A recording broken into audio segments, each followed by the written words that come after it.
Hello dear students of class 7। দেখো আমরা কিন্তু 5 নম্বর বীজগণিতের যে আমরা 5 নম্বর সৃজনশীলটা ছিল ওইটার কিন্তু ক আর খ আমি পূর্ববর্তী ক্লাসে বুঝিয়ে দিয়েছিলাম। আজ আমি এই 5 নং সৃজনশীলের গ নম্বরটি সমাধান করব। আমাদের গ নম্বর কোয়েকশনে বলতেছে যে সরল করো 8x plus Y minus second bracket 7x minus third bracket, তারপর আসছে second bracket 5x minus first bracket 4x minus 3x minus y plus 2y। আমাদেরকে বলতেছে যে এইগুলাকে সরল করার জন্য। এই সরল করার ক্ষেত্রে আমাদের প্রথম যে জিনিসটি মাথায় রাখতে হবে যে প্রথমে আমাদেরকে ফার্স্ট ব্র্যাকেটগুলা তুলে নিতে হবে, তারপর আমরা সেকেন্ড ব্র্যাকেটগুলা তুলে নিব, তারপর আমরা থার্ড ব্র্যাকেটগুলা তুলে নিব। ওকে, চলো তাহলে আমরা কোয়েকশনটি লিখে ফেলি। আমাদের যে কোয়েকশনটি হলো সেটি হচ্ছে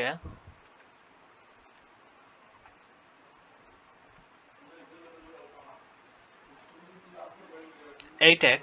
আচ্ছা, আমরা লিখে নেই 5-এর গ। কোয়েকশনটি হচ্ছে 8x plus Y minus third bracket 7x minus second bracket 5x minus first bracket 4x minus 3x minus y plus 2y second bracket third bracket. এখন আমরা সমানের নিচে সমান দিলাম। প্রথমে আমরা যেহেতু ফার্স্ট ব্র্যাকেটকে উইথড্র করব, তুলে নিব, তাই আমরা ফার্স্ট ব্র্যাকেট ব্যতীত যেগুলা রয়েছে এর বাইরে আমরা সবগুলা জায়গায় রেখে দিব, অর্থাৎ সবগুলা যেমনি আছে তেমনি থেকে যাবে। 8x plus Y minus third bracket 7x minus second bracket 5x minus. এখন আমরা ফার্স্ট ব্র্যাকেটে চলে আসছি। আমরা ফার্স্ট ব্র্যাকেটটা যদি তুলে নিই, এখানে একটা জিনিস আমরা লক্ষ্য করলে দেখতে পারবো যে এখানে 4x আছে, 3x আছে। এখন চারটা এই 4x এর আগে প্লাস আছে, তাই আমরা যদি 4x এর কোনো কিছু যদি এসব ক্ষেত্রে যদি কোনো কিছু কোনো সিম্বল যদি আগে না থাকে, তখন আমরা একটি জিনিস থাকবে সেটা ধরে নিতে হবে প্লাস। তার মানে এই 4x এর আগে প্লাস রয়েছে, তাই প্লাসে মাইনাসে মাইনাস মানে বিয়োগ করতে হবে। তাহলে 4টা x থেকে 3টা x চলে গেলে থাকবে একটি x। আমরা লিখলাম একটি x। ওকে,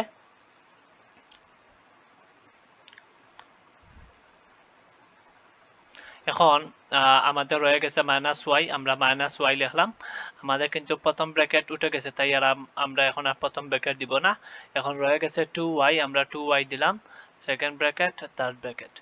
এখন আমরা আবার সমান দিলাম, সমান দিয়ে এখন আমরা সেকেন্ড ব্র্যাকেট তুলব, তাই থার্ড ব্র্যাকেটের যেগুলো আছে সেগুলা যেমনি আছে তেমনিই থাকবে, অর্থাৎ 8x plus Y minus third bracket 7x minus. Okay, তাহলে আমরা এখন সেকেন্ড ব্র্যাকেটে চলে আসছি। আমরা এখন সেকেন্ড ব্র্যাকেটকে তুলতে হবে।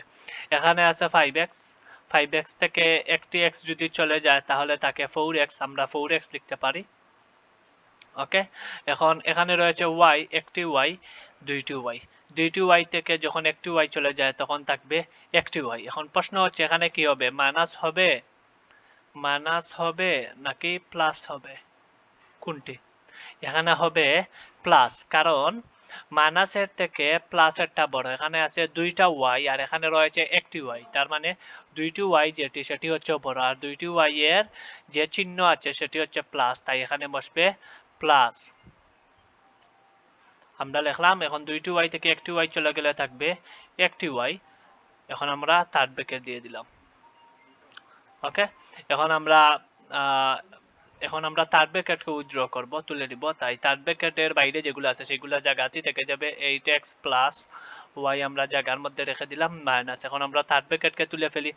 এখন 7x থেকে 4x, অর্থাৎ 7টি x থেকে 4টি x চলে গেলে থাকবে 4, 5, 6, 7 3টি x। ওকে, আমরা লিখলাম 3x। এখন রয়েছে প্লাস ওয়াই প্লাস ওয়াই। এখন অঙ্কটা একেবারে সরল হয়ে গেছে। একেবারে সরল হয়ে গেছে। এখন আমরা যদি এখানে একটা সমান দিই তাহলে আমরা মান পেয়ে যাব। এখন এখানে রয়েছে 8x আর এখানে রয়েছে -3x, আবার বিয়োগ করতে হবে। এখন 8x থেকে যদি আমরা 3x কে বাদ দেই তাহলে থাকবে 5x। আমরা এখানে লিখলাম 5x। এখন এখানে আছে +y, এখানেও আছে +y, অর্থাৎ +y সমান হচ্ছে, এখন y আর y যোগ করলে হবে 2y। আর এটাই হচ্ছে আমাদের এই প্রশ্নের আনসার। একেবারে easy question. Okay, dear students, this is answer of this question. Inshallah, next I will discuss about another questions. Okay, tata. Pala